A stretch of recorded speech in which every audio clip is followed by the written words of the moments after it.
Egyptian archaeologists made an extraordinary discovery near Cairo just recently. Drumroll, please. The most ancient and most complete mummy yet discovered in the country. Yes, they were keeping it under wraps. The 4,300-year-old mummy was found in a group of tombs close to the step pyramid of Djoser, dating back to the Egyptian Old Kingdom. It was covered in layers of gold. The team also found several other tombs, including one belonging to an ancient Egyptian official and another belonging to a secret keeper who had the power to perform special ceremonies. Another interesting tomb was that of a writer, which featured the largest statues ever found in the area. This vast burial site is also home to more than a dozen pyramids and resting grounds. Probably one of the most famous mummies in the world is that of Hatshepsut. She ruled Egypt like a boss for around 20 years, building all sorts of impressive buildings and creating new trade routes. But when archaeologist Howard Carter found her tomb in the Valley of the Kings, her sarcophagus was empty. However, Carter did find 2 coffins in another tomb, one of which belonged to Hatshepsut's wet nurse and the other to an unknown woman. In 2006, a team of specialists decided to investigate whether that mysterious lady was the queen herself. They found a molar tooth in a wooden box with Hatshepsut's name on it, and when they compared it to a gap in the mummy's mouth, it was a perfect match. Ramses II was a pretty impressive ruler, but it was his mummy that eventually made history. Now, we don't hear too much about his daddy. Okay, I'll stop.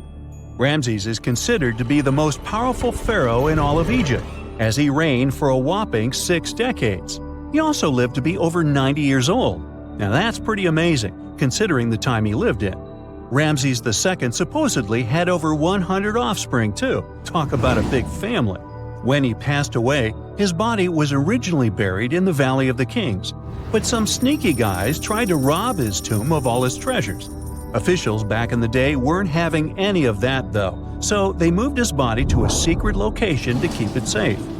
Fast forward to the 1800s, and Ramses II's mummy was discovered along with a bunch of other rulers and important officials. But it wasn't in the best condition, so archaeologists flew it to Paris to get it, pampered. Problem was, he couldn't just be transported into another country. The only solution available was to give Ramses II his own passport. His occupation was listed as king, and the document even featured his photo. Most mummies aren't necessarily known for having the most hydrated skin.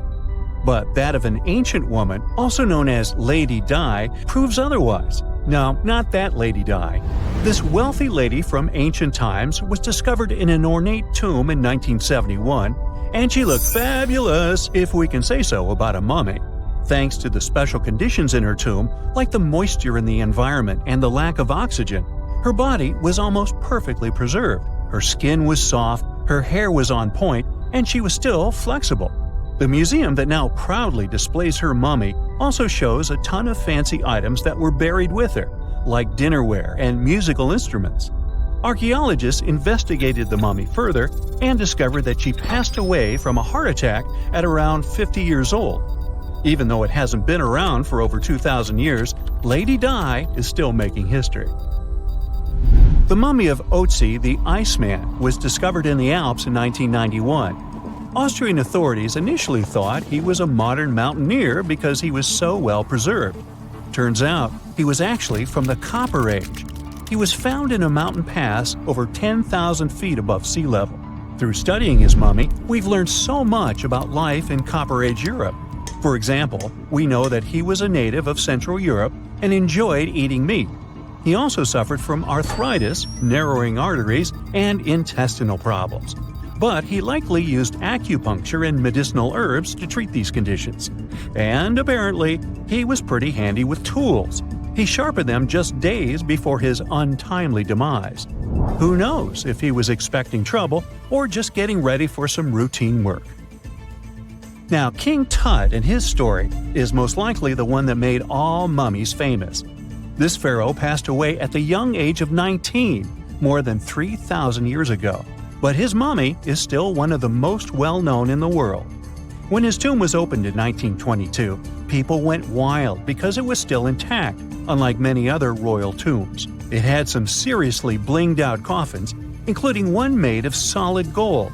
Not only did Tut's tomb give us a glimpse into ancient Egyptian history, but his mummy also taught us a lot about the time he lived in.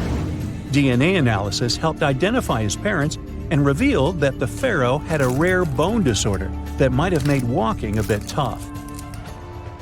Now, Ginger is most likely one of the coolest mummies you'll ever hear about. He's like a time traveler from 5,000 years ago who's still looking fly with his golden hair and perfectly preserved nails.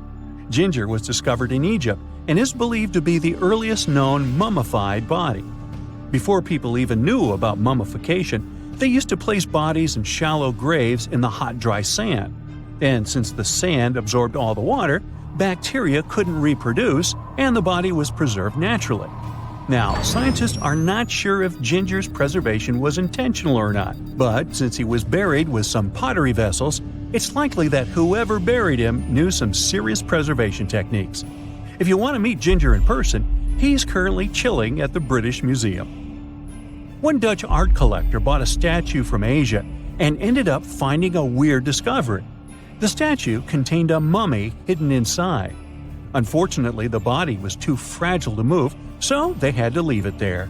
The coolest part is that this mummy is over 1,000 years old and was on display for 200 years before being encased in the statue. When scientists did a CT scan, they found out that the mummy was filled with paper scraps covered in writings. Experts think he might have done this thing called self-mummification, which is a pretty intense process involving a special diet and tea that makes your body less prone to bacteria. Only a few people could handle this ritual, and those who managed to do that were seriously respected. No other Egyptian queen has baffled scientists and historians like the stunning Nefertiti. Based on her statues, she was known for her slender neck, wide eyes, and high cheekbones. Her name translates to "the beautiful woman has come." Talk about living up to your name, huh? Even though she wasn't a pharaoh herself, Nefertiti still managed to leave a lasting impression. Written records suggest that, as a wife and queen, she held an incredibly influential role. Because of her power, she was indeed admired, but she also managed to make quite a lot of enemies throughout her life. She was also related to King Tut, but not biologically. Rather, she was his stepmother. So far, locals have yet to identify her mummy, but that may soon change. A local Egyptologist who has been busy excavating tombs in the Valley of the Kings has found two mummies that he believes could be Nefertiti and her daughter. According to specialists, we may soon finally get a definitive answer about the identity of these two mummies. And if one of them does turn out to be Nefertiti, we could be in for a real treat. DNA analysis and CT scans of the mummy could give us the most complete and accurate image of the queen that we've ever seen. It's crazy to think that we've only scratched the surface of what lies beneath modern-day Egypt. Nefertiti ruled during a time of great power and prosperity in Egypt, but unfortunately passed away in a period of social turmoil, leading to her gravesite being lost. Now, where's my mummy? The story goes that two Mayan twin boys loved to play ball. Sure, they were really good at it, but they also made a lot of noise when playing. The lords of the underworld soon became bothered by the sound and summoned the two boys to the underworld, a place the Mayans called Xibalba. As soon as the boys reached their gloomy destination, the lords of the underworld began putting them through a series of tests. Soon enough, the inexperienced twin boys failed the tests and lost their lives. But this was not in vain. This sad event resulted in the appearance of a beautiful fruit tree. Soon enough, a young woman saw a beautiful fruit on this tree and reached up to pick it. Legend has it that soon after that, she gave birth to another set of twin boys named Hunahpu and Xibalba. Just like their ancestors, these twins were great ball players, but they were equally as loud, and the lords of the underworld became annoyed again. They decided to ask this pair of twins to come to play a game in the underworld, hoping to get rid of them too. When the twins arrived, the Lord sent them through a number of frightening places. The first one was the House of Gloom, which was very dark. They then passed through the House of Knives, where they had to avoid getting injured. The twins then built a fire in the House of Cold, so that they didn't freeze, and ran through the House of Jaguars, where they tricked the animals into not eating them. Finally, they entered the House of Bats, where they seemed to have lost their luck. One of the bats managed to run off with Hunahpu's head. The lords then challenged the twins to play ball with them, but the boys were clearly at a disadvantage. Xibalanqui placed a turtle on Hunahpu's shoulders to make up for his lost head, and they began playing. As the lords became distracted by an animal near the court, Xibalanqui stole his brother's head and placed it back in its place. Much to the annoyance of the lords, the twins were now able to tie the game. Hunahpu and Xibalanqui continued to perform a series of tricks for the lords of the underworld. One of them involved Xibalanqui injuring Hunahpu and then bringing him back to life. The lords were so impressed by the twins' performance that they asked them to do the same trick on them. Of course, the twins agreed, but after performing their trick on some of the lords, they refused to revive them. Seeing what had happened, the lords of the underworld admitted defeat and begged for their lives, promising not to intervene in the lives of people ever again. Hunahpu and Xibalanqui were happy to have avenged their ancestors and gained the respect of the lords. Legend has it that the lords of heaven were so impressed by the twins that they took them to live in the sky by turning them into the moon and the sun.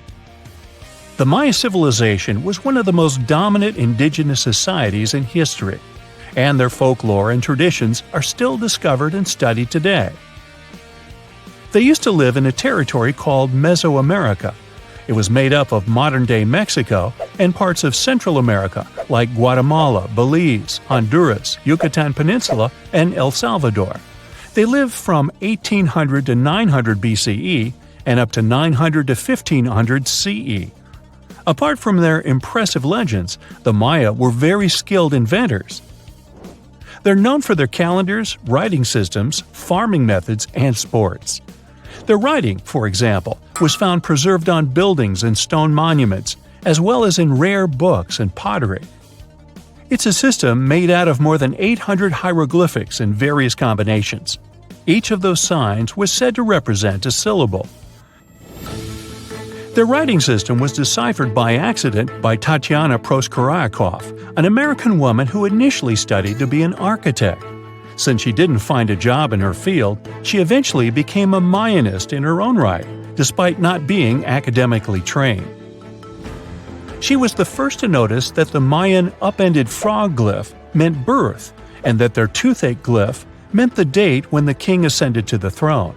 It made it easier for scientists to pinpoint birthdays, as well as the names of the rulers of a specific Mayan dynasty. They also invented the concept of zero, which is seen as one of the greatest innovations in mathematics, physics, and human history altogether. Sure, even back then, people understood the idea of having nothing, but the concept of zero as a number is a relatively new invention. A fun fact about Mayans is that they really liked hats. The bigger your hat was, the more important you looked. Not only was it a sort of fashion statement, but it also made them look taller, which was a big deal for their aesthetic. The Mayans also came up with one of the most intricate and complex calendars in human history. It was the first to use zero as a placeholder. Their calendar ended on December 21st, 2012, which led some people to believe that it translated to the end of the world. Obviously, that was not the case. It just so happened that the date coincided with the end of a Mayan cycle of years. But you know, as advanced in science and astronomy as they were, they did make some mistakes. One of them was their belief that the world was flat. Their theory was that the four corners of the world were watched by the brother lords, who kept the sky from falling over their lands. Hats off for their menus, though, as they were well-known chocolate eaters. They turned eating chocolate into a form of art. The drink they made wasn't really like the hot chocolate we enjoy today, though. The recipe included mixing cacao with water, honey, chili pepper, cornmeal, and other ingredients to make a foamy, spicy drink. The ritual of drinking cacao was a crucial part of their celebrations. We're not done discovering all the amazing parts of their architecture and civilization. It was only a few years ago that a Maya pyramid was found at Tonina, in the Mexican state of Chiapas. It was estimated to be more than 1,000 years old. The reason why it escaped archaeologists for so long was that it lay hidden under what was believed to be a natural hill. The ruins of 2 Mayan cities have been recently discovered in the Mexican state of Campeche. Why didn't we find them until now? Well, they were concealed by really thick vegetation, which made it difficult for archaeologists to reach them. The Mayans didn't just disappear. Their descendants are still around today, many of them choosing to live in their ancestral homelands. You can find them in Guatemala, for example, where the Maya people make up the majority of the population. Overall, the Maya ethnic group contains people that speak different Mayan languages, such as Yucatec, Quiche, Quechua, or Mopan. They had no idea what a spa day was, but the Mayans really enjoyed a nice sweat once in a while. Sweat lodges were discovered around ancient Mayan sites. They were built out of stone or adobe. These rooms were an essential part of their cleansing and healthcare rituals. One of the earliest sweat lodges was found in Quello in northern Belize and appeared to date back 3,000 years. One of the most important parts of the Mayan culture was a ball game which they named Pix. It had both political and spiritual significance. We can see ball courts at important parts of Mayan archaeological sites. The main goal of the game was to pass a rubber ball through a very high stone hoop without using your hands. Basically, it was a combination of soccer and basketball. However, it could have serious consequences. The loser could, at times, even lose his own life. Ooh, high stakes indeed. Because of this game and the need for bouncy balls, the Mayan people were some of the first cultures to use rubber. They made it using natural latex. There were different kinds of rubber depending on what natural substances the latex was mixed with. And that, my friend, is the way the ball bounces. Sorry, but you know me, I just couldn't resist. You have heard about Nikola Tesla. You have definitely heard about the Great Pyramids in Egypt. But what if I told you that Tesla may have probably uncovered the ancient mystery surrounding the pyramids? Wait, what? Is this a crossover episode? Nope. It's highly probable that the secrets of the pyramids are hidden in plain sight. But first, let's recap what we know about the pyramids. What's so mysterious about them? I mean, they are just old quirky buildings, aren't they? One of the biggest questions is how they were built. Some people think that the pyramids were created by people using only their hands and muscles. But others think that there might have been some kind of crazy energy source that we don't know about yet. Like, what if aliens helped out or something? Just kidding. But this idea of some unknown energy source being used to build the pyramids has been around for ages. Even in old texts, like the pyramid texts, it talks about how the gods gave us something to build a great power. So maybe there was something really powerful and mysterious going on back then? Who knows? Back in the early 1900s, he got obsessed with the Great Pyramids of Egypt. He read numerous books about these ancient structures and was blown away by how much energy they seemed to have. At that time, not many people knew much about electricity, and Tesla started to wonder if there was some kind of advanced tech hidden in the pyramids. He had an idea that the power of the pyramids had to do with electromagnetism, and he put a lot of time and effort into trying to figure out the mystery. Tesla had some pretty unusual theories about the Great Pyramids. He thought that they could actually store and move electricity, which could then be used to power up the areas around them. He also had this theory that the pyramids were built using some kind of crystal energy. He believed that the chambers inside the pyramids could have these super powerful crystals that could control the electromagnetic fields. But that's not all. Tesla also had this idea that the materials used to make the pyramids had properties that allowed them to trap energy from the sun and the moon. And not just a little bit of energy. He thought that the pyramid could actually create this massive energy field that could light up whole cities or even brighten up dark places. He thought that the pyramids could be used as giant power plants to generate electricity and run machines. Tesla even believed that the pyramids were somehow linked to cosmic energy, which could be used for spiritual enlightenment and healing. How very new age of him. Anyway, Tesla wasn't just pulling these ideas out of thin air. He was seriously into studying everything he could about the pyramids, from ancient artifacts and texts to hieroglyphs and drawings. And he came up with this idea that the pyramids were designed to be energy amplifiers, and some kind of unknown energy source was used during their construction. Some people thought Tesla was eccentric for coming up with these theories, but his ideas have actually had a huge impact on the way we think about the pyramids today. Researchers and scholars have been digging into his theories for years and using them to uncover some of the biggest mysteries surrounding these ancient structures. For example, recently scientists have used theoretical physics to investigate how the Great Pyramid of Egypt would react to certain radio waves. They found out that if the radio waves were a certain length, the pyramid could concentrate the energy inside its rooms and focus it under its base. The scientists did lots of calculations to figure this out. They first thought about what radio wavelengths would work best. Then they made a model of how the pyramid would react to the waves. They figured out how much of the energy from the waves would get absorbed or spread out. Lastly, they checked how the energy would move around inside the pyramid when the waves hit it. To help explain all of this, the scientists used something called multipole analysis. This is when you take a complicated object and break it down into simpler parts. Then you can see how each part interacts with the energy that's coming in. It's like taking apart a puzzle to see how each piece fits together. The researchers are interested in how all of this can be used in the future. They want to make really tiny particles that can do the same thing as the pyramid, but with light. By changing the size, shape, and the material of these particles, they can control how the light moves around them. This can be really useful for things like making tiny sensors or super efficient solar cells. The scientists had to make some guesses when they were doing their research. They assumed that there weren't any hidden spaces inside the pyramid, and that the material used to build it was all the same. But even with these guesses, they still made some pretty impressive discoveries. But the pyramid study is not the only proof that Tesla was ahead of his time. There are more Tesla's projects that seemed unrealistic at the time, but that scientists and enthusiasts reevaluate and try to implement today. Let's talk about Tesla's most ambitious project, the Wardenclyffe Transmission Tower.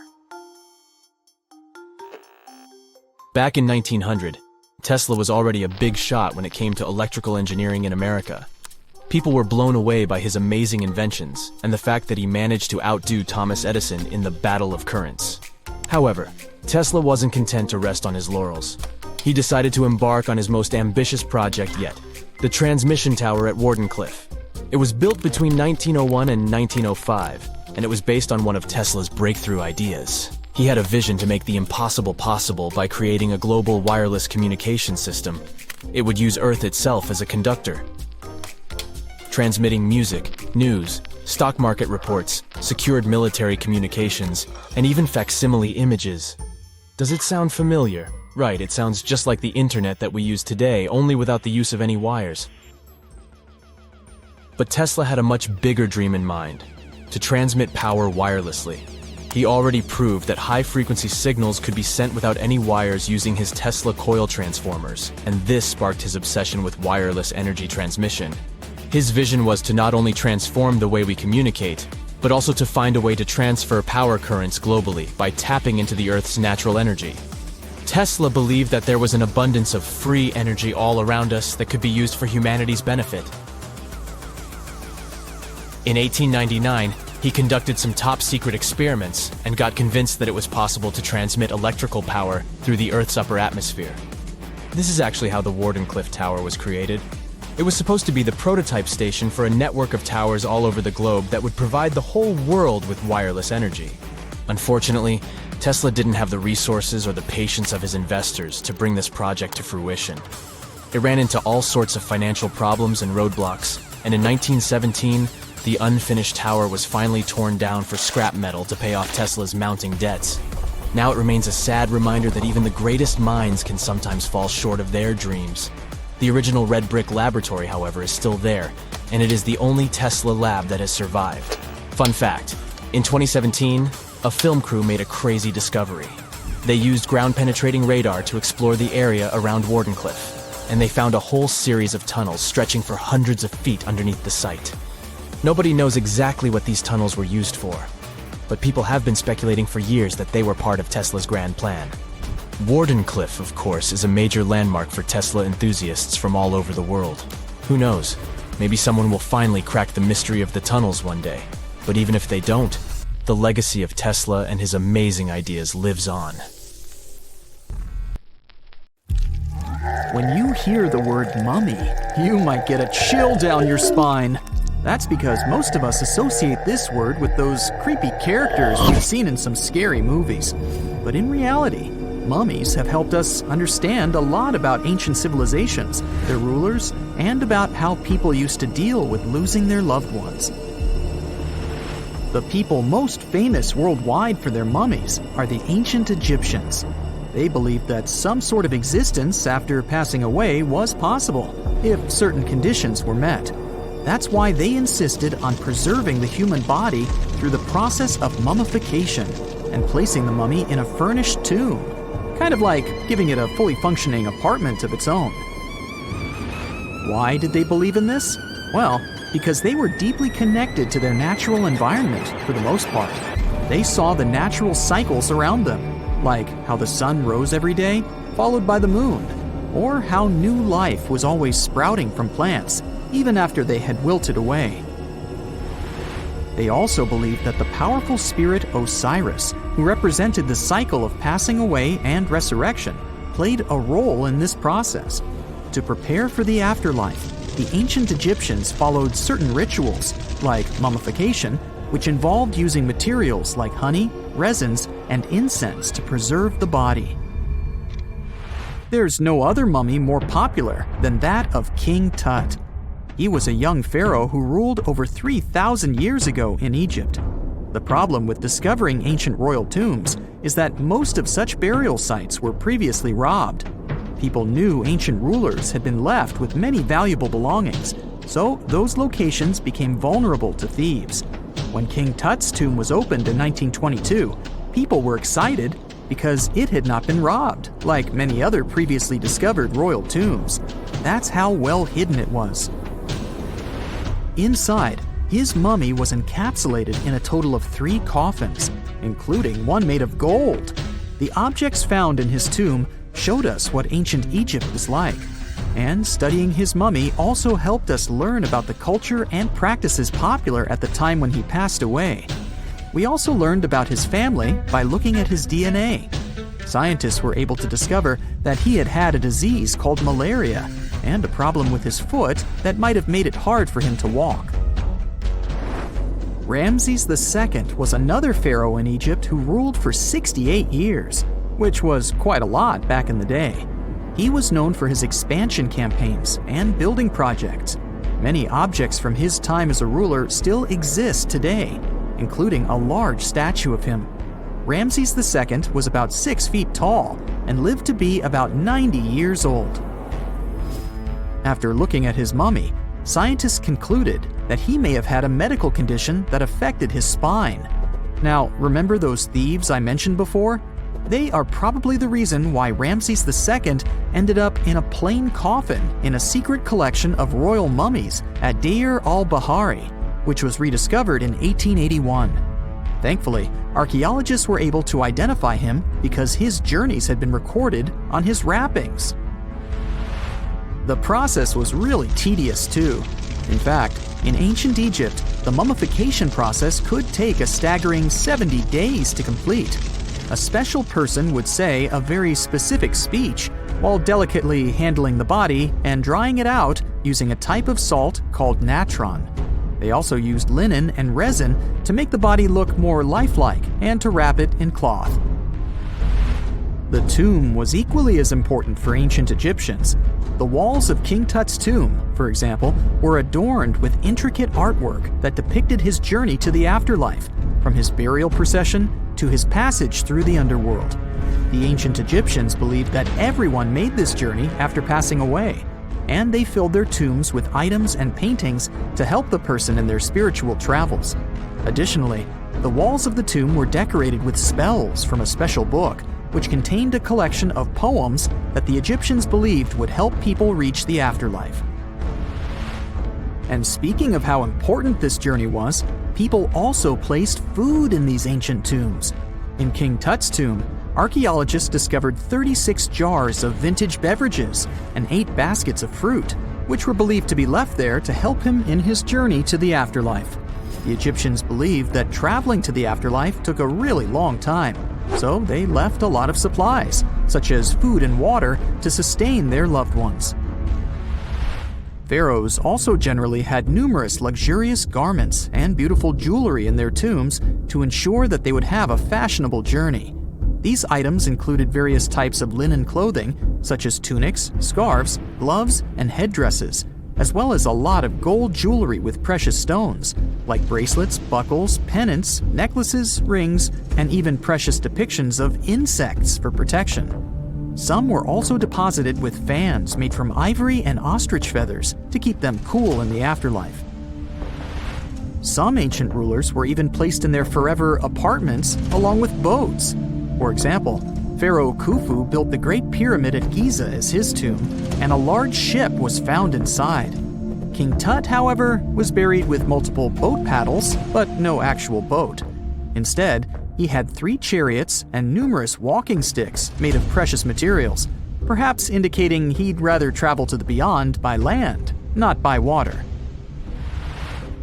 Amongst the most interesting objects found near ancient mummies are bottles of oils and perfumes.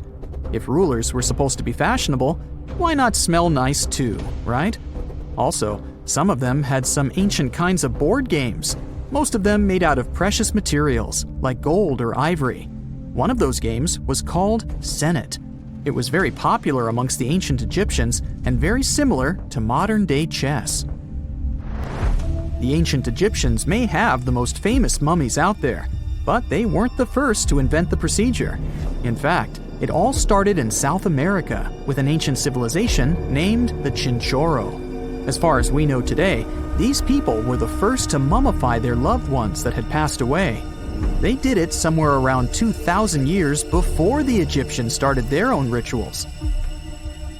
Sure, we can tell a lot about ancient rulers by studying these mummies, but until recently, we had no idea what they really looked like during their lifetime. Not so long ago, though, some very special mummy paintings were found by archaeologists studying ancient Egyptian objects. These mummy portraits are highly detailed paintings of individuals that were made while they were still alive. Such paintings were often painted on wood, as opposed to the classical portraits we all know about, which are painted on canvas. They are known for their realism and beauty, and have even been used by researchers to diagnose diseases by comparing them to the corresponding mummies. Some of these portraits also include depictions of jewelry, which was later found on the mummies. The recent discovery of these mummy portraits in Central Egypt is significant, as it marks the first time in over a century that such paintings have been found. Mummies appeared all around the world naturally, too. Mummification can occur without people intervening because of natural conditions, like extremely cold or hot environments, places with a lack of oxygen, or accidental exposure to chemicals that preserve the body. These conditions don't allow bacteria to grow, resulting in the body remaining more or less intact. Famous Otzi was one of these mummies. We know today he was a man who lived around 5,000 years ago in Europe. But upon his discovery in the Alps in 1991, Austrian authorities initially believed that he was a modern mountaineer because of how well preserved the body was. However, after the Iceman was removed from the glacier, it was determined that he was actually from the Copper Age. The year is 1923. Two teenagers sneak out of their homes in the middle of the night in Florida City. Rumor had it that an old man was building a rock castle by himself. But every time someone tried to see what the old man was doing, he would stop working. The curious teens managed to sneak into Ed's backyard and saw something they could later describe as magic. They recalled seeing rocks moving around like helium balloons. The old man was moving up to 30 tons of stone by himself to build his castle. Even if he didn't allow anyone to see him working, he would proudly talk about it around the town. But whenever people asked how he was building a stone castle all on his own, he simply answered, "I cracked the secret of the pyramids." This story begins in Latvia, Edward Leedskalnin's home country. Edward was born in a small village on January 12, 1887. He was born in a family of stonemasons, which is probably where he learned ancient techniques of building. However, he grew up as a sickly boy, which meant he could never carry much weight or undergo heavy physical activity. At the age of 26, an unfortunate turn of events determined Ed's fate. The love of his life broke off their engagement, and heartbroken Ed decided to move to the United States. He lived in a couple of American states before finally moving to Florida, where his life's adventure started. Ed spent years searching for the right spot of land to build his dream house. He always rejected good farmland. When people wondered why, he only smiled. Finally, when he bought land of his own, it was deemed terrible by his close friends. The soil was bedrock. He could neither plow nor farm it, but it seemed perfect for what he was seeking to build. Ed's close friends would often describe him as eccentric. When asked why he wanted to build a house, he would only say, "It's for my sweet 16. Someday she's coming back." Then, he changed the topic of the conversation. It took Ed about 30 years to finish Coral Castle, and he did it all by himself. He would only work under the cloak of night and never let anyone see what he was doing. The completed Coral Castle embodies a number of unsolved mysteries. If you were to visit the site back then, you'd have to go through a 9-ton, 8-foot-tall revolving gate door that even a kid could push with just one finger. Ed was so proud of this door that he originally named the site Rock Gate Park. It was renamed Coral Castle only much later, after Ed's passing. Once inside, visitors would access the incredible wonders of Ed's constructions: towers, mystic symbols, furniture, and swing sets, all made entirely of monolithic blocks of stone. The stones are set on top of each other, using only their weight to keep them together. And believe it or not, the entire park gathers around 1,100 tons of stone. Today, if you visit Ed's living quarters, you'll even see the simple instruments he used to construct all of this: chisels, hammers, ropes, and pulleys. The type of work he did is difficult even with modern-day equipment, let alone without it. Coral Castle's main mystery lies in how Ed managed to do it. The only photograph of Ed Leedskalnin at work shows a simple leverage structure of a chain hoist attached to a wooden tripod. The tripod was made of old telephone poles with a small wooden box on top. What was in the box is, of course, a mystery.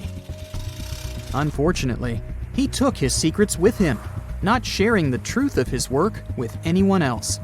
Yet, not all is lost, as there are many theories and speculation surrounding what could have happened there. One theory says that there is a harmonic grid inside the Earth's surface, something that would create anti-gravity spots around the globe. It's believed that Coral Castle was built in such a spot. This could explain why it took Ed so long to find land that pleased him. Maybe what he was looking for was a place that allowed him to experiment with anti-gravity forces. Yet, whenever Ed talked about his work, he would say he understood the laws of weight and leverage, and, sure thing, that he had cracked the secret of the pyramid builders. And what secret is that, you might ask? According to Ed himself, it has to do with magnetism. He even published a pamphlet called Magnetic Current. There, he explains that every object has magnetic particles inside of them. A person just needs to understand where they are located inside such objects. This way, objects can be lifted and moved around without much effort, just like moving something heavy underwater. Researchers say that if we assume Ed Leedskalnin and the pyramid builders used the same technique, then it would only have taken 4,700 workers to build the Great Pyramid of Giza, instead of the 20,000 to 100,000 that is currently estimated. But this story just keeps on getting more and more mysterious. In the late 1920s, Ed was finishing the construction of Coral Castle in Florida City. Rumors about his work had spread around town. People said Ed was hiding a stash of money somewhere in his living quarters. One night, a group of men waited until Ed was alone and broke into the castle to rob him. They couldn't find the money and, luckily, didn't harm Ed. But in the following days, he decided that it was best he moved out of that land. Of course, he took more than his toothbrush along with him. Ed decided to move the entire Coral Castle to another land 10 kilometers away from where he had built the park. Legend says he hired a truck driver and asked him to swear secrecy about what Ed intended to do. He asked the driver to look away while Ed loaded the truck by himself, moving all of the rocks without any help. With the truck loaded, Ed and his castle moved to Homestead, Florida, where the park is located until this day. In 1986, a group of engineers from Florida University was called to try to fix the park's gate entrance, the 9-ton revolving door that Ed was so proud of. They arrived with plenty of modern-day equipment, including a 20-ton crane. When the engineers took the door down, they noticed that Ed had used a strange circular stone at the bottom of the revolving door. The engineers couldn't understand how this frisbee-sized rock could withstand 9 tons of weight without breaking into pieces. They sent the rock to the geology department at the University of Florida, but the geologists simply returned the rock, saying they couldn't find a match of this rock in their databases. They couldn't determine its origin. The engineers put the 9-ton gate back into place, trying to use other techniques. At first, it didn't work without the base rock Ed had originally used. So, they had to cut the gate rock to make it work as a revolving door once again, proving that modern-day technology couldn't replicate what Ed had done single-handedly. Fast forward to 2011, and another man claimed to have cracked the code of the pyramid builders and Ed Leedskalnin himself. Wally Wallington, a retired construction worker from Lapeer County, Michigan, has managed to build using similar techniques to those used by Ed. Wallington is known for having built his personal Stonehenge in Michigan. He is said to have used simple machines, such as levers and counterweights, moving around multi-thousand-pound concrete blocks. Unlike Ed, Wallington has shared his techniques with the public. Multiple videos are showing the clever engineering he built from very simple materials. It sure is impressive. The man has moved his entire barn into another property just with the help of simple tools. However, there is no way to prove that these were the same techniques used to build Coral Castle. To this day, the secrets of Coral Castle haven't been unraveled. But hey, we can always keep trying to solve it. Whenever you hear about ancient ruins, you almost never picture them being suspended somewhere, or just randomly hanging on the branch of a tree, right? In fact, for most of the ancient artifacts we have exposed in museums all over the world, archaeologists did quite an impressive amount of digging. You see, buildings have this funny way of fading away over time if not properly taken care of. Sometimes we need to reuse some building materials, so an older construction may be sacrificed in the process. Other times, houses are abandoned, and once they are exposed to the elements on the surface, like rain or sunlight, they don't really stand a chance.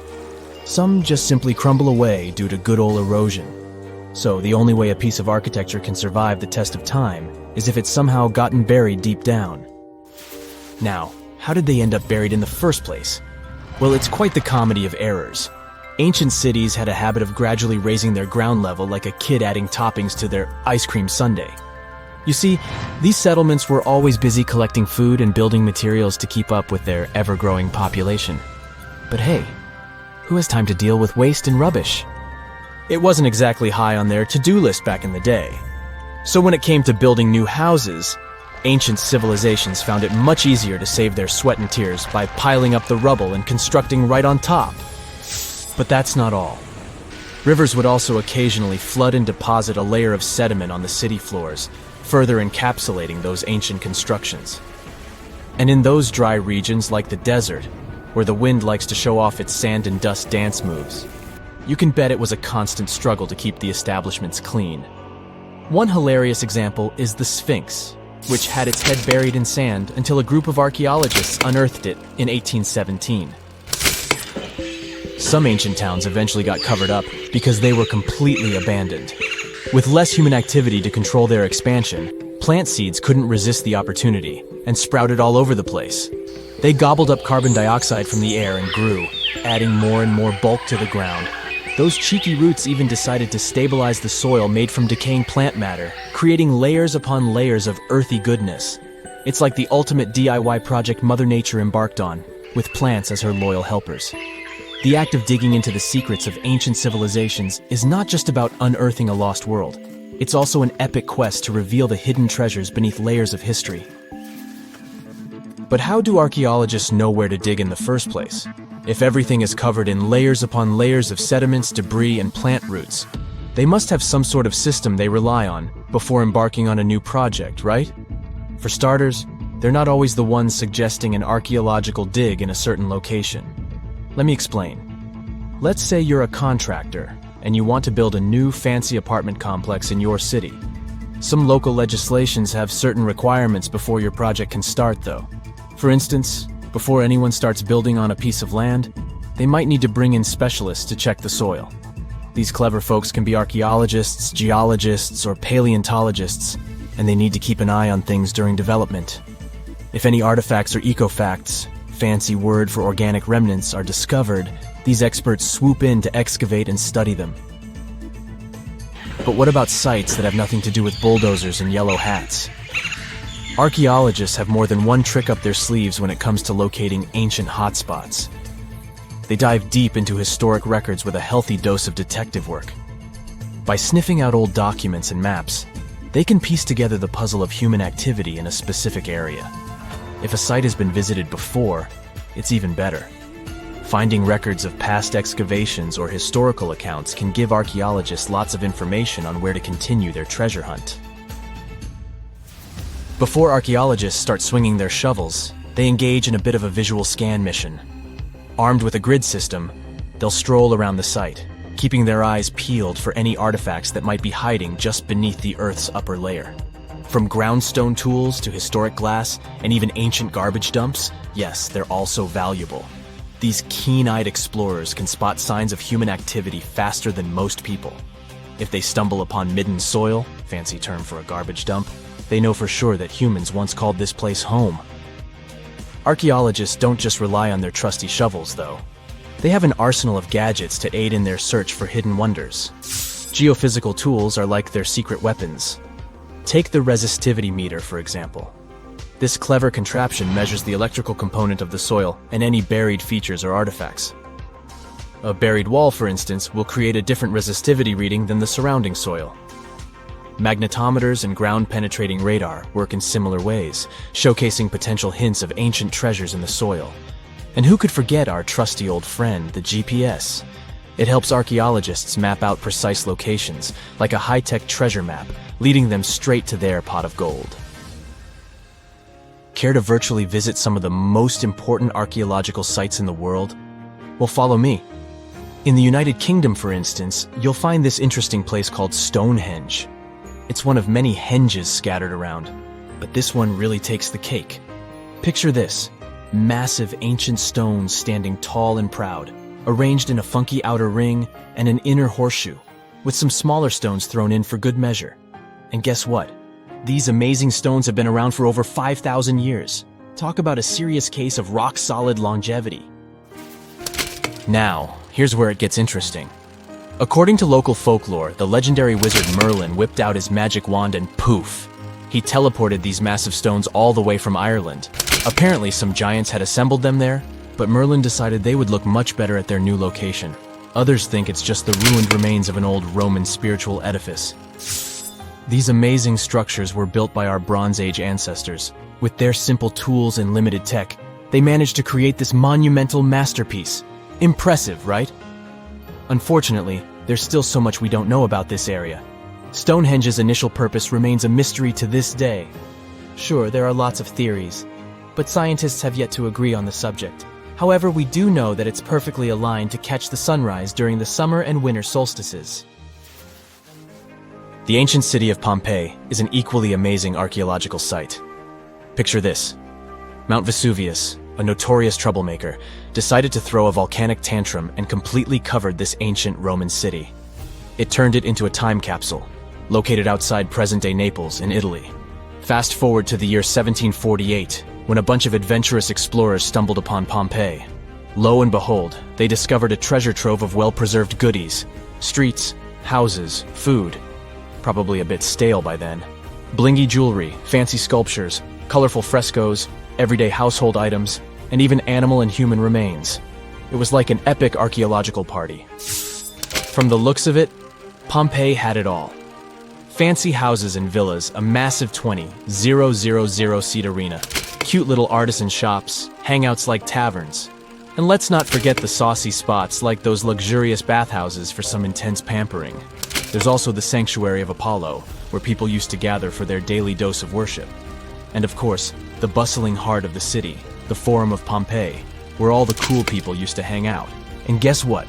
Pompeii is so cool that it made it to UNESCO's World Heritage List back in 1997.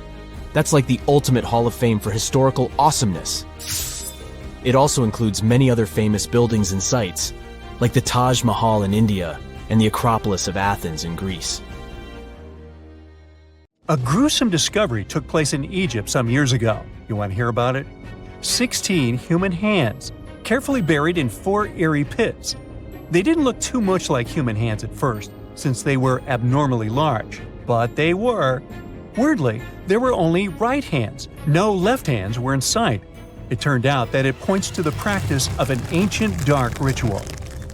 Old Egyptian art and tales talked of a ceremony where warriors would present the right hand of their adversaries as proof of victory and ask for gold in return. Egyptians believed in the afterlife, so cutting off someone's hand meant you cut off their power eternally. Guaranteeing this type of defeat was interesting to the winning party. Here, the fight was between Egyptians versus Hyksos, who lived in what was once known as Canaan. Egypt has always been the center of some history-changing findings, and some time ago, this papyrus was found. If we stretched it open, it would be just a tad bigger than the height of a skyscraper. The world's tiniest skyscraper, which is located in Wichita Falls, Texas. When humans didn't write on their notes app, they wrote on this thing, made from the medulla of a papyrus plant. Around 2,000 years ago, ancient Egyptians wrote something reminiscent of a book where they describe most of their funerary traditions and their visions of the afterlife. It's considered one of the most important texts from ancient Egypt and is still sold in bookstores to this day. This ancient manuscript was unearthed from a chamber located just south of the Pyramid of Djoser, located in Saqqara. Oh yes, Djoser is the oldest pyramid in Egypt and not the Giza pyramids like most people think. So recently, the site of Saqqara buzzed with excited archaeologists who probably found one of Egypt's oldest complete mummies. They believe that this beautiful and well-preserved mummy was that of a wealthy man.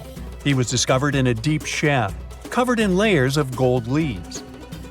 There are many symbols that show he was an important and wealthy man, like the band he wore on his head, the bracelet on his chest, and the fact that he was embalmed with a tunic, which was reserved for Egypt's finest. The most exciting part of the entire discovery was finding the resting place sealed with mortar, just as the ancient Egyptians had left it 4,300 years ago.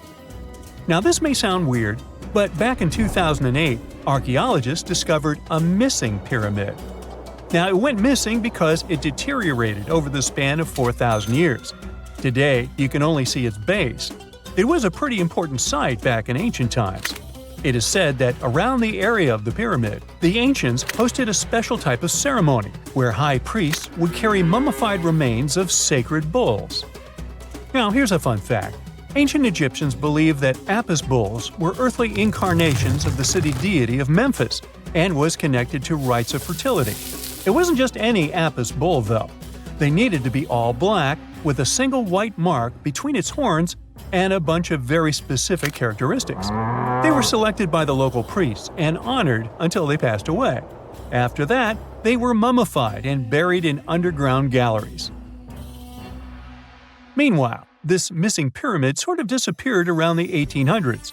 It was a German archaeologist who first found it in the village of Saqqara.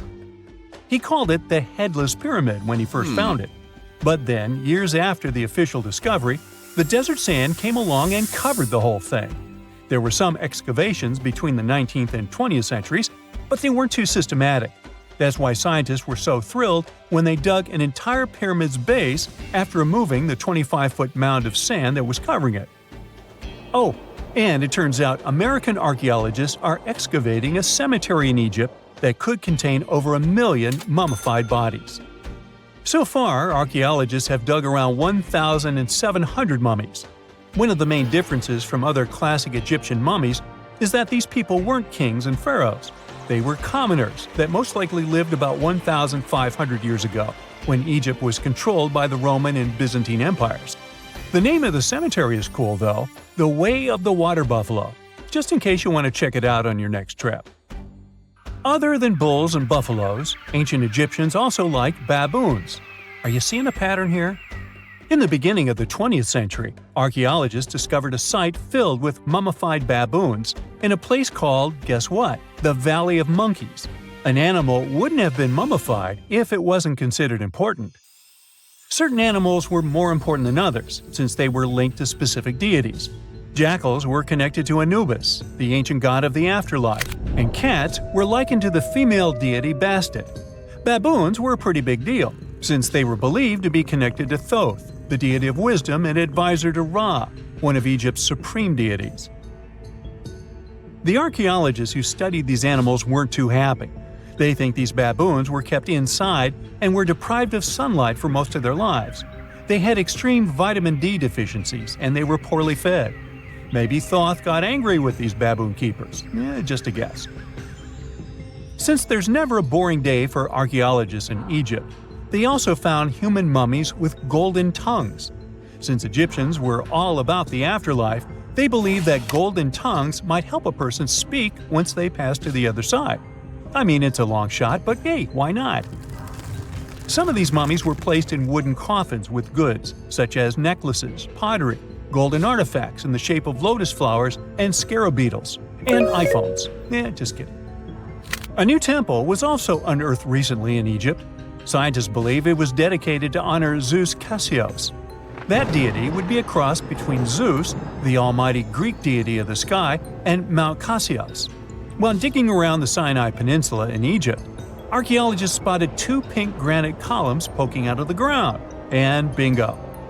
They believe these columns represented the temple's front gate and collapsed during an earthquake many years ago. And speaking of deities, there weren't only super serious deities. Recently, scientists unearthed a golden ring in a city south of Cairo. No, Frodo, it's not magical. It was a normal gold ring, but it had the depiction of the deity of fun, officially named Bes. This deity is often described in sacred texts as a happy, chubby dwarf.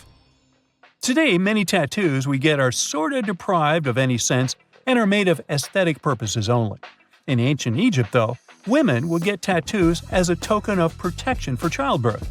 That's what scientists think, at least.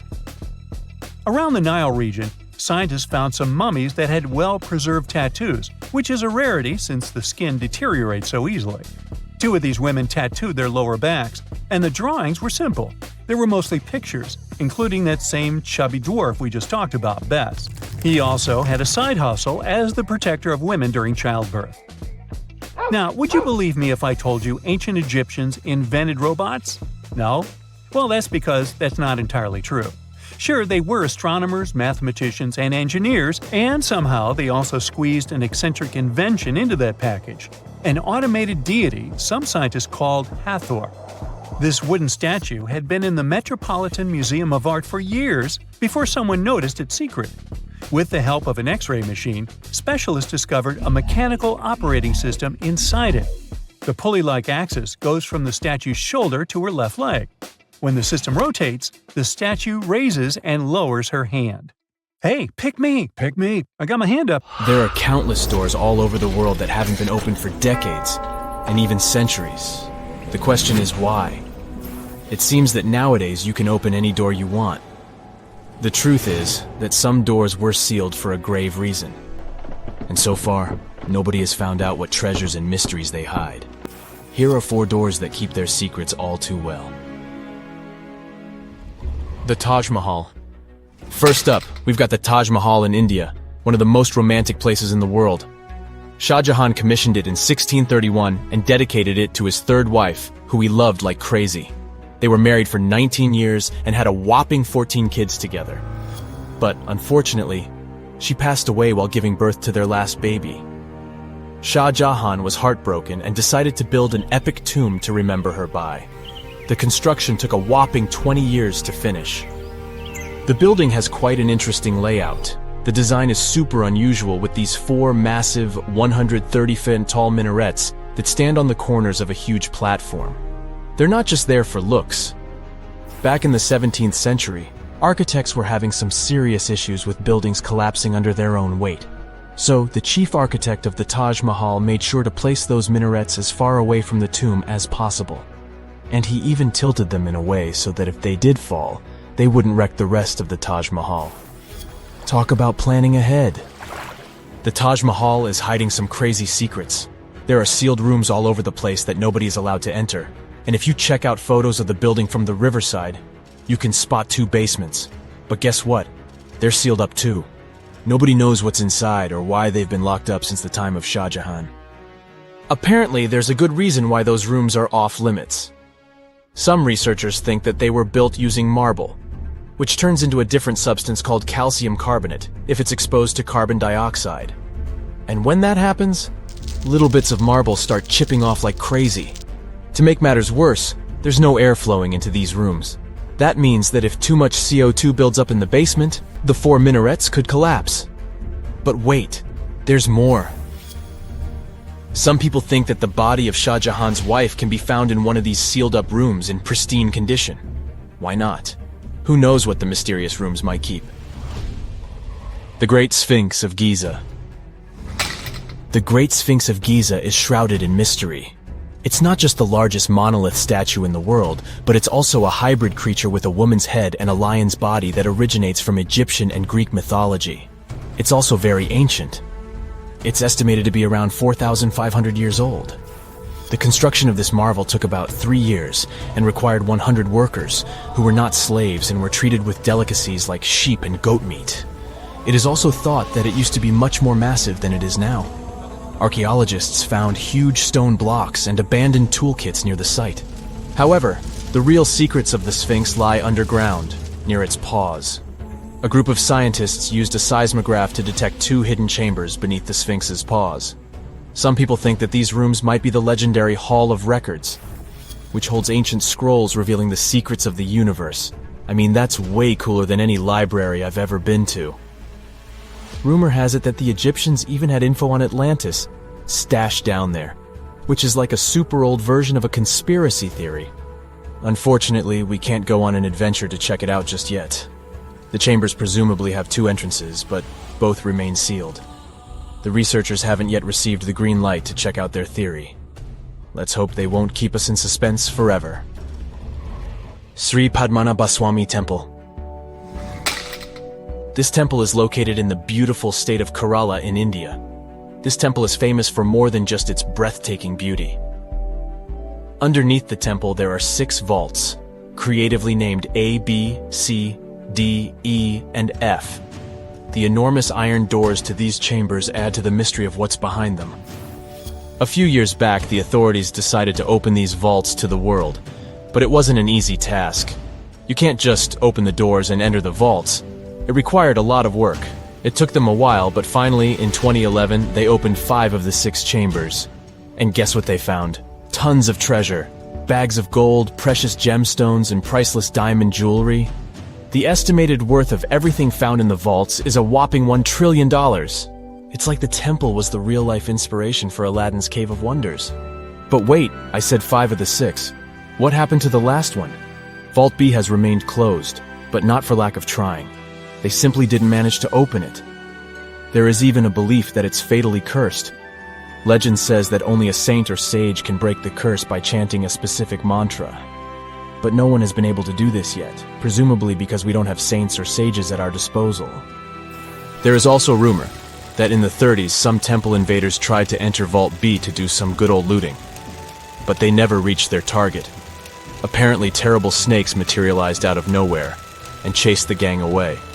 But of course, this is just an urban legend, and there is not proof of that. However, it is said that the Auditor General dealing with the temple claimed that Vault B had been opened at least 7 times since 1990, and nothing bad happened to anyone who entered. Who knows? Maybe we should send Indiana Jones to check it out. The First Emperor's Tomb. Deep under a hill, completely undisturbed and surrounded by dangerous traps, lies an ancient 2,000-year-old tomb. It belongs to Qin Shi Huang, the first emperor of China. He was born in the Qin state and became king when he was just a boy. But when he grew up and gained full power, he united the warring states ancient China was divided into by conquering them. After that, he created the Qin dynasty. When he died in 210 BCE, they buried him deep underground in a massive tomb. And when I say massive, I mean massive! Back in 1974, some farmers in Xi'an, China, stumbled upon something strange while digging a well, a huge terracotta soldier. This discovery led to an extensive archaeological dig that has continued for over 40 years, revealing a collection of thousands of clay soldiers. The unique thing about these soldiers is that each one has its own unique features, from hairstyles to facial expressions. It's believed that there could be up to 8,000 of these soldiers, but only 2,000 have been found so far. Interestingly, the central tomb, which is believed to be the resting place of the emperor, is still untouched. In ancient records, there are references to a vast underground city that the emperor built, complete with scenic towers, palaces, and whatnot. Sima Qian, a Han Dynasty historian, wrote that the tomb was adorned with treasures and had space for hundreds of officials, but the lack of technology to properly examine the site is what's holding things up. Qin Shi Huang was surrounded by liquid mercury in his tomb, with 2 of the streams representing the major rivers of China, Yellow River and Yangtze. The ancient Chinese believed that mercury could provide immortality, but it could have also caused the emperor's death since he regularly took mercury pills to prolong his life. The dangerous levels of mercury contamination in the soil near the tomb are the main reason why scientists are reluctant to explore it. It could be very dangerous both for people and for the environment. Now, if I had to choose which door to open, I'd probably go for the one that doesn't lead to a tomb surrounded by poisonous mercury. Call me crazy, but I'd like to avoid any potential health hazards.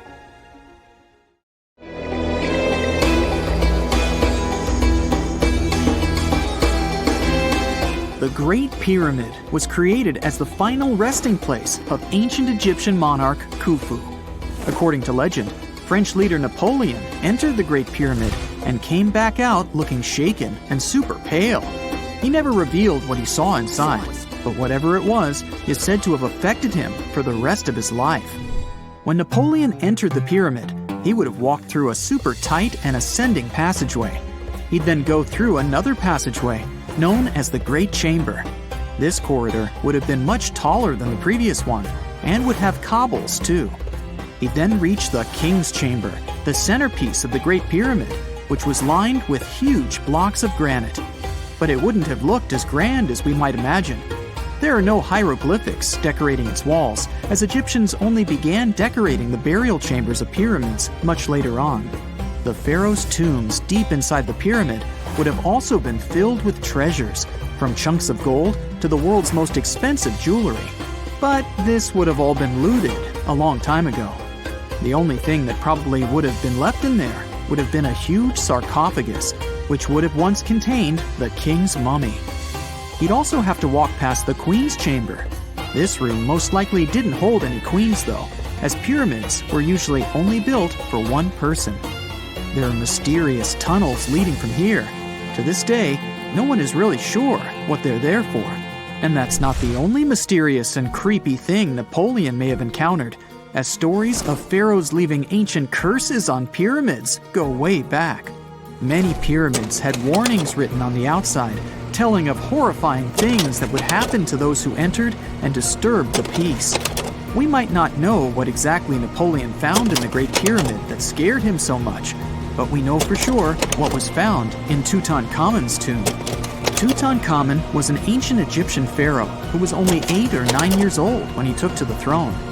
He became a cultural phenomenon when his tomb was discovered almost completely intact in 1922. His pyramid sits in the Valley of Kings in Thebes, modern Luxor, which is in Egypt. Unlike the Great Pyramid, Tutankhamun's tomb was covered in beautiful wall decorations. The walls told the story of how he would travel to the afterlife through the underworld. Egyptians believed all people would have to take this journey, so they would fill their tombs with objects and paintings to help them get there. There'd also be spells painted on the walls. They believed this would help people pass over to the next realm. The journey would be pretty long, and for that reason, the ancient Egyptians would also fill the pyramids with food. Tutankhamun's pyramid was filled with 8 fruit baskets. They even found something called gingerbread fruit in there. The rooms were jam-packed with furniture, statues, clothes, and staffs, amongst a whole bunch of other things. You'd likely find a lot of clothes and expensive jewelry in the pyramids as well. The ancient Egyptians wanted their ancestors to travel in style to the afterlife. They put Tutankhamun in his final resting place with over 50 pieces of clothing, all of the highest quality. There were tunics, scarves, gloves, and headdresses, and a ton of jewelry. Bracelets, pendants, necklaces, rings, and scarabs for protection were all found inside. Each of them was made of gold or precious stones. There were also fans made of ostrich feathers to keep the old pharaoh cool in the hot Egyptian sun. But the temperature inside the pyramids never actually went above 68 degrees Fahrenheit. The ancient Egyptians developed a super cool air conditioning system that we don't fully understand even today. Tutankhamun's pyramid also contained 130 walking sticks made from ebony, ivory, silver, and gold to help him on his journey. There were 3 chariots hidden away in case he got tired of all the walking. They also put 11 boat paddles inside, but there was no sign of any boat. The pyramids would be littered with the pharaoh's favorite scents and perfumes. During the excavation of Tutankhamun's pyramid, it quickly became clear that it had been robbed during ancient times. There was damage to doors and traces of oils left in empty jars. It looks like someone raided the pyramid for gold and the scents, perfumes, and oils that had been left for King Tut. There was still a bit of perfume, which was made from coconut oil and frankincense, left in one bottle. It seems like Pharaoh Tutankhamun loved board games. There was an ivory traveling set of senet in his pyramid. Although we don't know for sure exactly how to play it, we have figured out it was sort of an ancient Egyptian version of backgammon. It looks like it was a 2-player game where the goal was to knock your opponent off the board. Not really sure who Tutankhamun's mummy was supposed to play with though. The ancient Egyptians had some rituals that may seem pretty strange to us. For example, they used to shave their eyebrows off if they ever lost a cat. So it's not too surprising they put some really weird things inside pyramids. Archaeologists discovered a collection of mummified cats and scarab beetles in pyramids that date back more than 4,000 years. They were found in the pyramids of Saqqara, which is south of Cairo. They also found a bunch of makeup kits and mirrors inside. Makeup was worn proudly by both men and women in ancient Egyptian times. Eyeliner was the most popular cosmetic. The Rosetta Stone was one of the best discoveries ever made in pyramids. It was found by our man Napoleon Bonaparte and his team. It's a black granite rock that dates back to 196 BCE. It's transcribed in Greek, Demotic, and hieroglyphic. when it was translated in 1822, we got the key to understanding ancient Egyptian hieroglyphics for the very first time.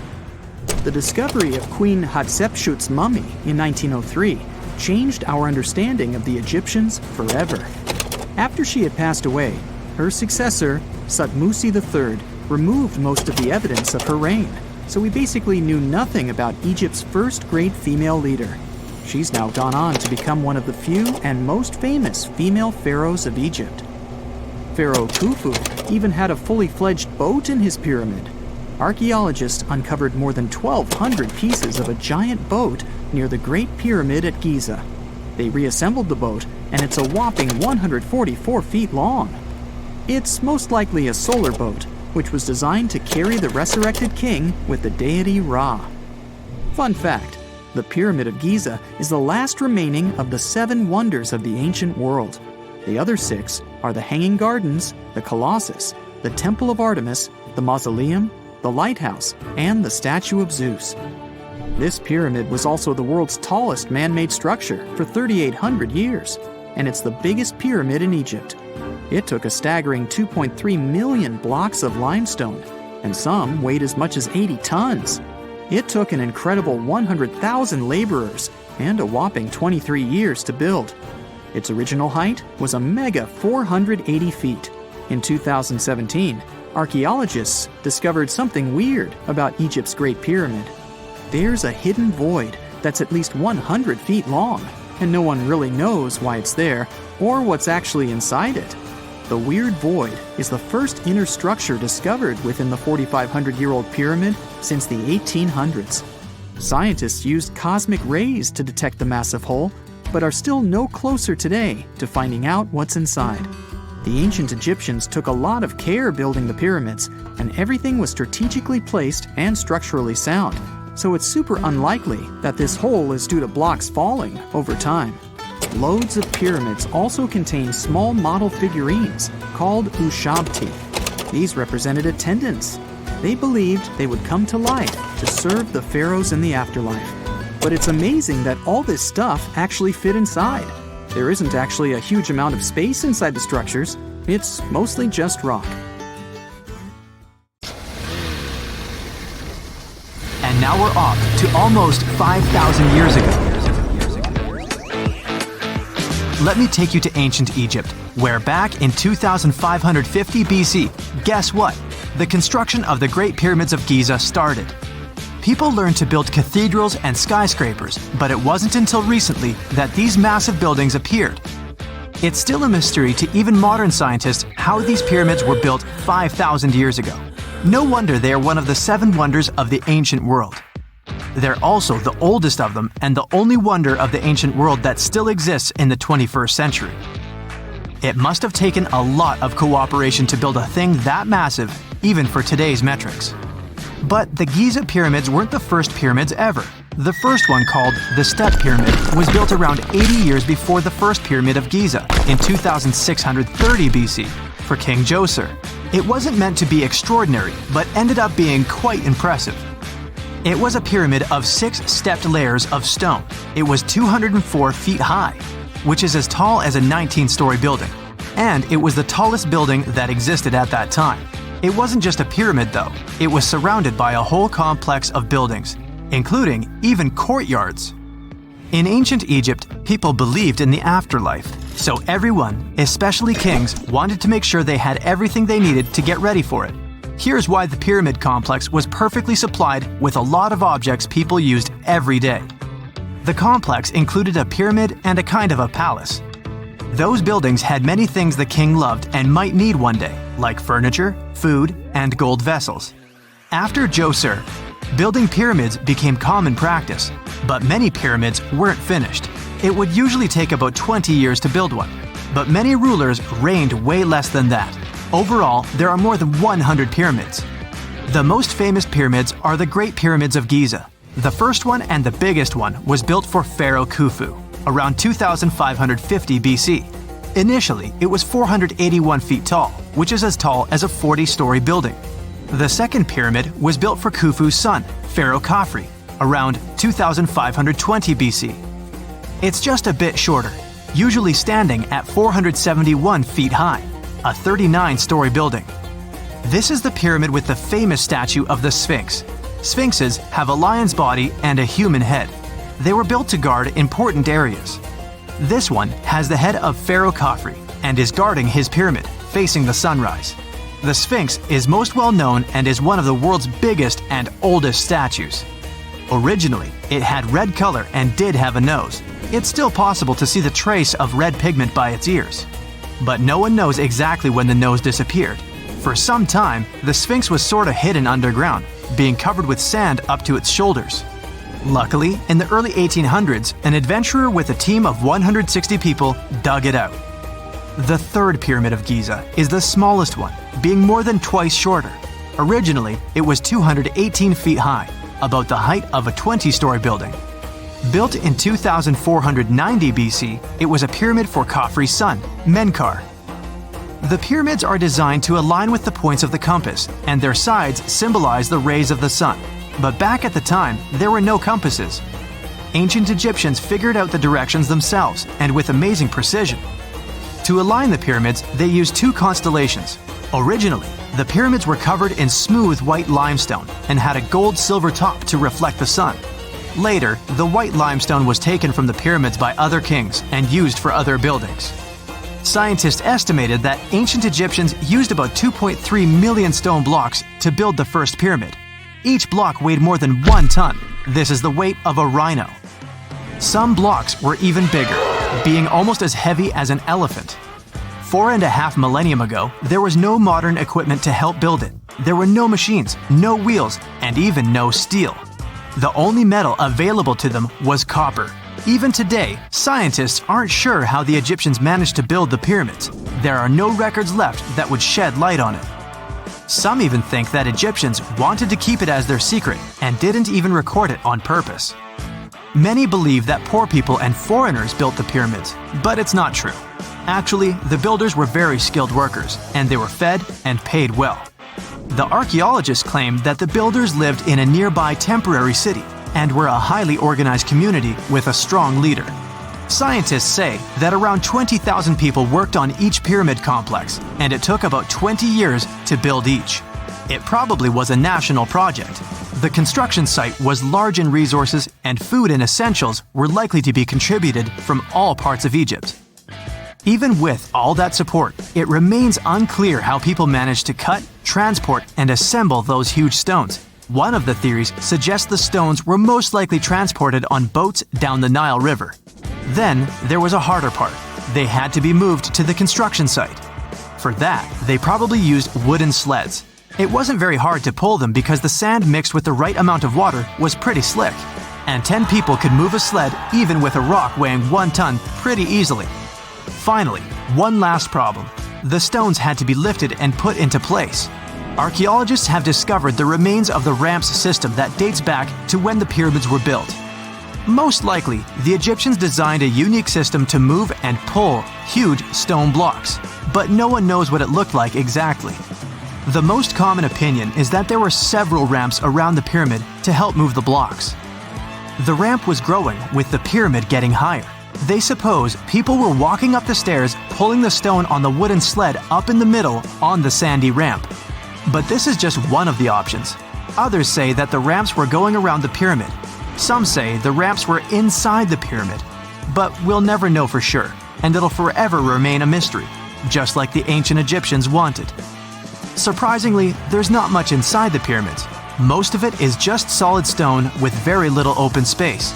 But let's take a quick look inside the biggest of the pyramids of Giza.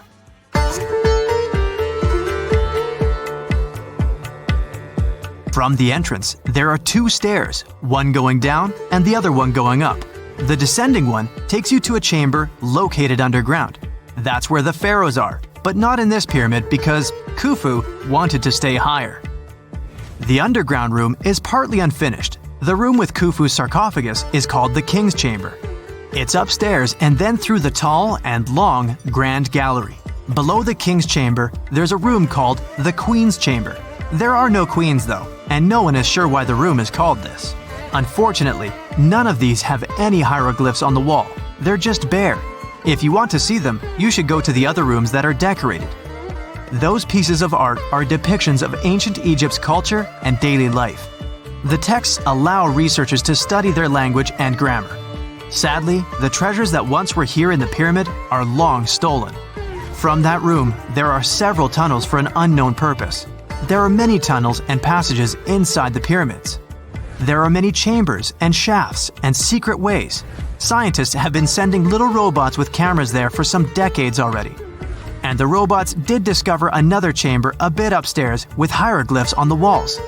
But even today, much of the pyramids is still unknown, and there's no so-called building plan of the pyramids. Egyptians did create a mystery no one can crack for 4,500 years already. Scientists recently started to X-ray the pyramid to learn what's inside it without entering it and its narrow, mysterious tunnels. Imagine working 7 days a week on a large-scale construction site. You, along with thousands of others, carry millions of stone blocks and put them on top of each other according to a complex system. You work without modern construction equipment. You have no air conditioning or constant access to water. It's so hot outside that you can fry eggs on the road. You've been building the pyramid for decades, and now, when it's finally done, you enjoy the result of the colossal work of thousands of people. You're looking at a giant cultural monument of global value that will freeze in time and amaze people for tens of thousands of years. A few thousand years have passed. People in the 21st century see the pyramids and are like, wow, I can't believe humans have built this. Yeah, the people who built the pyramids wouldn't have appreciated such a theory. But actually, there are reasons to believe that people built it using some fantastic technology. From the outside, it seems the Great Pyramids are just big triangles of stone. People just put some heavy blocks on top of each other, and that's it. In fact, the design seems too perfect to be true. The pyramid consists of more than 2 million blocks. They lay so close to each other and are so even that you couldn't squeeze even a thin sheet of paper between them. Scientists still can't figure out the exact technology for building the Egyptian pyramids. One of the biggest and most famous is the Great Pyramid of Giza. This huge construction, well known all over the world, has one big secret. There should be a capstone on top of the pyramid. It's a triangular-shaped stone block, a small pyramid on top of a huge one. It's also called a pyramidion. The builders of ancient Egypt made it out of granite and limestone and covered it with gold. No records or old drawings prove that there was a pyramidion at the top of the Great Pyramid of Giza. But there's another ancient Egyptian structure with such a triangle, the Red Pyramid. It was built before the Great One, and its capstone has survived to this day. Archaeologists have found and reconstructed it. But where could the capstone of the Great Pyramid be? It's a mystery that still has no answer. Some are sure that some thieves have stolen it from the top. Maybe they just climbed up and pushed the pyramidion down. It makes perfect sense. The capstone was probably the most valuable element of the pyramid. Many scientists and archaeologists still don't know its exact purpose. Some believe that this peak covered with gold glorified the pharaohs. The capstone reflected moonlight at night and illuminated the entire space around it. During the day, the capstone reflected sunlight with its shiny surface. You could have noticed it from afar. The top of the pyramid was a kind of guiding star for lost travelers. All other stone blocks of the pyramid consist of limestone. People polished them to make them look shiny. In the past, they were even glowing and reflected light. You could see glowing pyramids from space, although they looked like tiny lights. Over thousands of years, winds, sandstorms, and rains have changed the pyramid's appearance. If people had taken care of them all this time, they would have looked like something out of science fiction movies, or the pyramids from Las Vegas. But unfortunately, we will never see their original appearance. Some archaeologists and scientists believe that the capstone could absorb the sun's energy and distribute it evenly throughout the pyramid. No one knows precisely why the Egyptians needed this technology.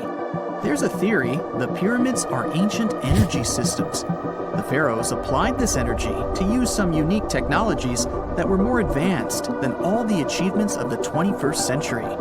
And the triangular shape of the pyramids was ideal for boosting this electromagnetic energy. In theory, solar radiation, or electromagnetic forces, accumulated at the top of the pyramid, filled the inner rooms, and then went down the walls to the base. Any surface distortion could prevent the flow from spreading, so they had to create a perfectly smooth surface. That's why they installed the blocks so that nobody could squeeze a needle or razor blade between them. Many people believe in this theory because they built the pyramids from limestone. This material can hold energy inside itself. In the inner part, they created granite deposits to cause air ionization, that is, to create an electric charge. They also dug channels under the pyramid for water to transmit electricity. And at the top, they put a gold capstone, the best conductor of electricity. So, this is how you get a great power generator. Different cultures used similar technologies to create electricity all over the world. But these are all theories. If it had been working, humanity would have used these technologies today. There are mentions of the metal industry, chemistry, engineering, physics, mathematics, and astronomy in some ancient records. Most scientists don't believe in all these things. We know the detailed stages of the technology's development in different cultures. In the 21st century, scientists, historians, and anthropologists can track the evolution of all modern devices. If people had created some technological inventions in ancient times, the history of the world would have looked different. Perhaps all the achievements of antiquity could have been wiped off the face of the earth by global cataclysms, and it can happen to us. Just imagine how people would dig up a laptop in 5,000 years. Perhaps they wouldn't understand what kind of device it is. Another Egyptian wonder surrounded by mystery is the statue of the Sphinx. The Egyptians carved it out of a single massive piece of limestone about 4.5 thousand years ago. But scientists still don't know the exact date of its construction or who built it.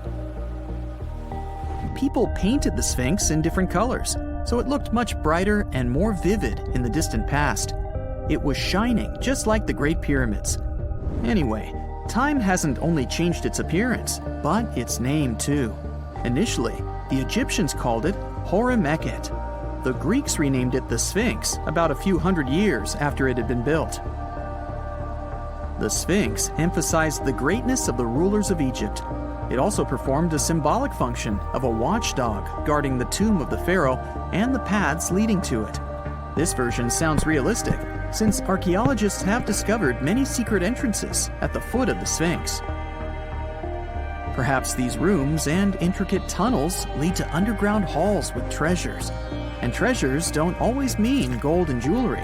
According to legends and theories, the Sphinx guards the Hall of Records, the storage of all humankind's knowledge.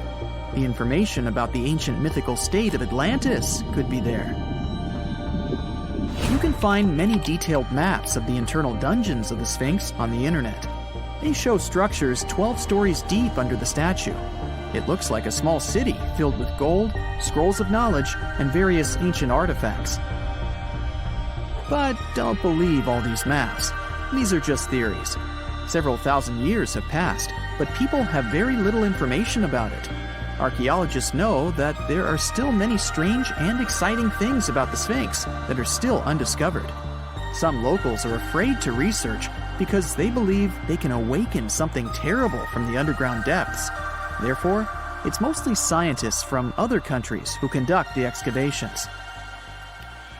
In 1998, scientists discovered strange tunnels leading to empty rooms under the Sphinx. They realized that some people tried to get there through tunnels in the past, and maybe those people took all the treasures that were there. One of the legends says that some powerful artifact lays beneath the Sphinx. Its technology can change the whole world, but the locals are hiding it because it can damage the planet.